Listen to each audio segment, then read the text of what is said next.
Snowstorm for 2026 in the United States of America. Here we go from your show, the Spring Garden 1.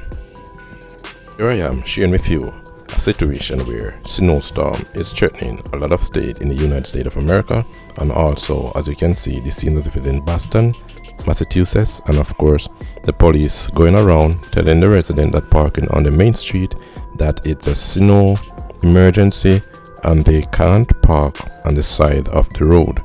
So this is what is happening right now in some of the states where the police is make sure they inform the residents that they cannot park on the main road, instead park somewhere else because their vehicle is going to be towed if they don't park at the designated area.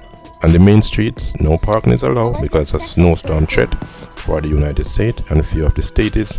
So this is what the police are going around to make sure they inform the resident before the storm. Thank you.